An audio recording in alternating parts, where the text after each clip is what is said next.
Olá pessoal, tudo bem com vocês? E hoje nós iremos estudar mais uma carta, e dessa vez será a carta de Judas. Mas calma lá, que não é esse Judas aí que você está pensando. Não é o Judas Iscariotes, é outro Judas. Mas então, para que você não perca nenhum detalhe da aula de hoje, acompanha comigo os meus slides. Então, vamos lá? Deixa eu compartilhar com vocês aqui rapidamente. Então, vamos lá. Judas. Então, o que você não pode perder de vista ao ler esta carta?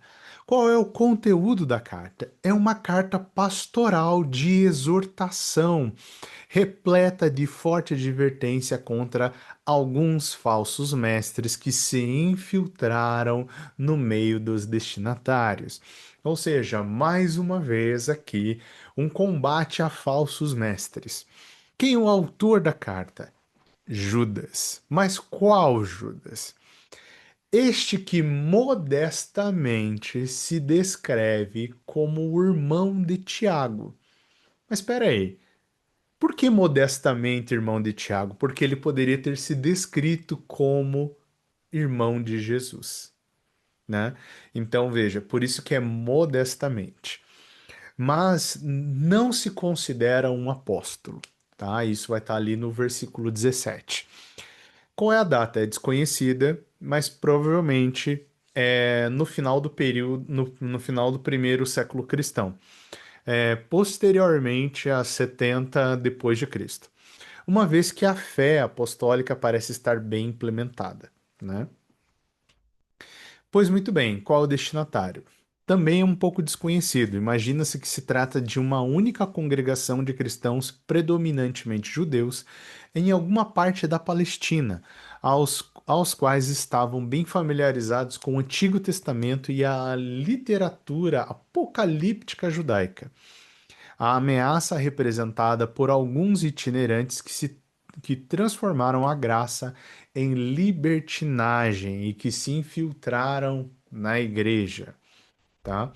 Então veja só, como que uma pessoa transforma a graça de Deus em libertinagem? Vamos ver?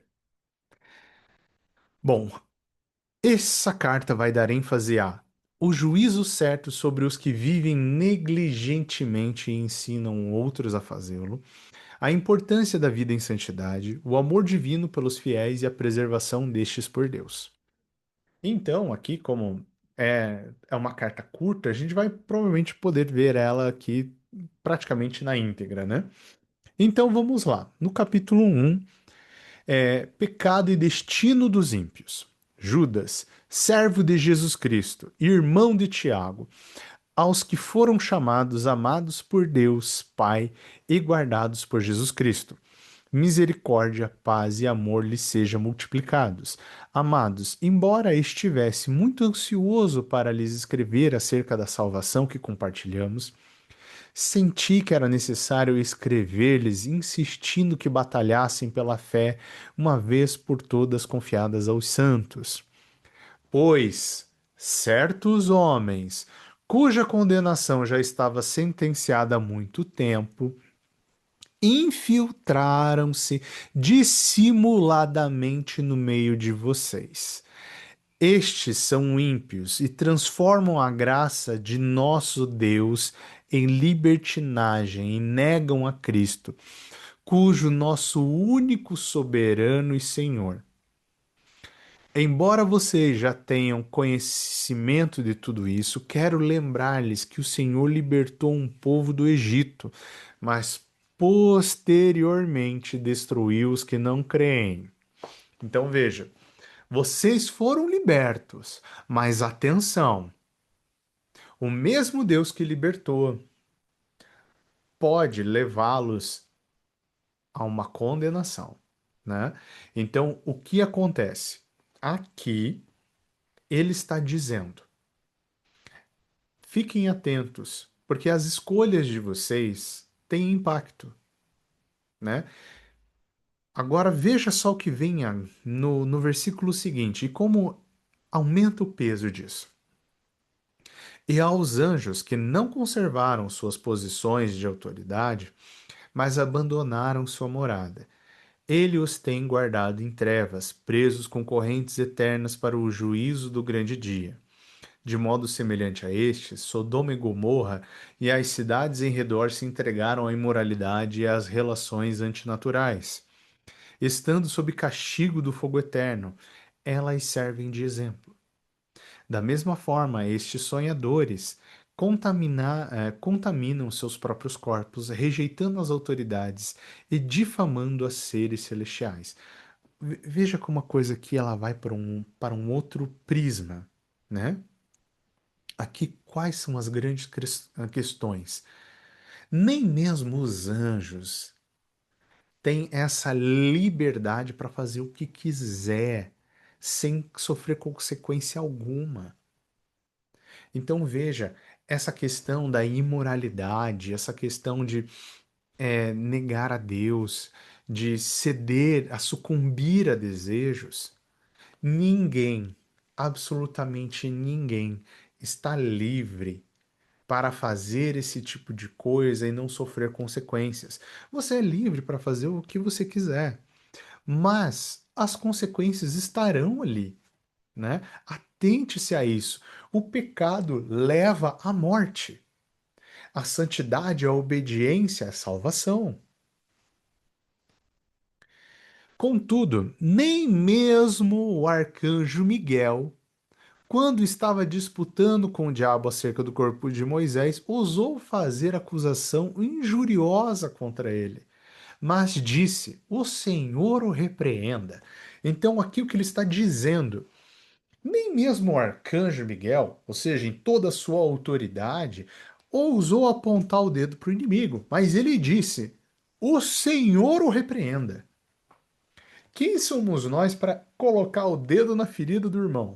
Nós temos que cuidar do nosso caminhar em santidade. Todavia, esses tais difamam tudo o que não entendem. E as coisas que entendem por instinto, como animais irracionais, nessas mesmas coisas se corrompem. Ai deles, pois seguiram o caminho de Caim. Buscando o lucro, caíram no erro de Balaão e foram destruídos na rebelião de Corá. Ou seja, veja os exemplos aqui, né? Pois seguiram o caminho de Caim, né? Veja, Caim, invejoso, buscava lucro, né? Caíram no erro de Balaão com as idolatrias e foram destruídos na rebelião de Corá, com a rebeldia, né? Ou seja, quem são essas pessoas? Invejosas, idólatras, rebeldes. Esses homens são rochas submersas nas festas de fraternidade que vocês fazem, comendo com vocês de maneira desonrosa. Vocês são pastores que só cuidam de si mesmos.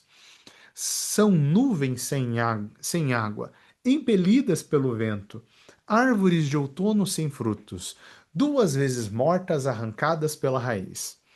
São ondas brávias no mar, espumando seus próprios atos vergonhosos.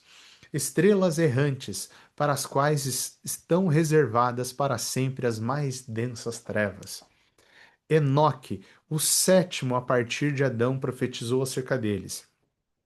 Vejam, o Senhor vem com milhares de seus santos, para julgar a todos e convencer a todos os ímpios a respeito de todos os atos de impiedade que eles cometeram impiamente e acerca de todas as palavras insolentes que os pecadores ímpios falaram contra ele. Essas pessoas vivem se queixando e são descontentes com a sua sorte. Seguem os seus próprios desejos impuros, são cheias de si e adulam os outros por interesse. Então veja só. Aqui um chamado à perseverança e à doxologia. Como isso funciona? Todavia, amados, lembre-se do que foi predito pelos apóstolos de nosso Senhor Jesus Cristo. Eles diziam: Nos últimos tempos haverá zombadores, que seguirão os seus próprios desejos ímpios. Estes são aqueles que acusam divisões entre vocês, os quais seguem a tendência da sua própria alma e não têm um espírito. Será que isso acontece nos dias de hoje? Tenha um minuto aí de reflexão. Leia esse versículo de novo e veja se isso é uma coisa que acontece nos dias de hoje. Edifiquem-se, porém, amados, na santíssima fé que vocês têm, orando no Espírito Santo, mantendo-se no amor de Deus, enquanto esperam que a misericórdia de nosso Senhor Jesus Cristo os leve à vida eterna. Tenham compaixão daqueles que duvidam, a outros salvem-se, salvem-nos, arrebatando-os do fogo. A outros ainda mostrem misericórdia com temor, odiando até a roupa contaminada pela carne. Aquele que é poderoso para impedi-los de cair e para apresentá-los diante da sua glória, sem mácula e com grande alegria. O único Deus, nosso Senhor, nosso Salvador, seja, sejam glória, majestade, poder e autoridade mediante Jesus Cristo, antes de todos os tempos, agora e para todos sempre. Então veja só, aqui esse chamado à perseverança e doxologia, ou seja, você tem que insistir, mas insistir, edificando-se na fé, orando, buscando o Espírito e praticando esses frutos do Espírito, como a misericórdia, como o amor ao próximo. Então, esse é um chamado para você perseverar, mas deste modo, você se conectando com Cristo. Pois muito bem. Essa foi a carta de Judas, ou seja, é uma carta, ou seja, de uma exortação mais direta, ou seja, ela lembra de coisas importantes, né? Ou seja, de onde é que nós viemos, né? Então, Deus, em sua infinita misericórdia, né? Desde, né, do princípio, vem cuidando de nós. E Judas aqui lembra, o mesmo Deus que tirou todo um povo do Egito, que libertou esse povo, também permite que esse povo viva a consequência de seu pecado.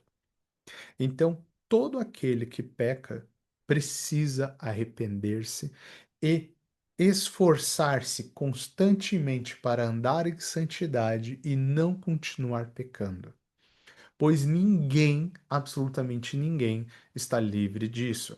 Não cabe a nós julgar o próximo. Veja que ali numa passagem ele fala que nem mesmo o arcanjo Miguel apontou o dedo para o inimigo, ou seja, o arcanjo Miguel poderia, na posição de autoridade dele, ainda mais contra o inimigo, acusar o inimigo de muitas coisas, mas ele não o fez. Ele falou que o Senhor o repreenda.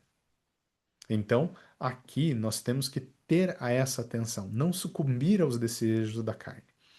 Bom, então, meus caros irmãos, essa foi a carta de Judas. Uma boa semana para todos vocês e que Deus os abençoe e bons estudos.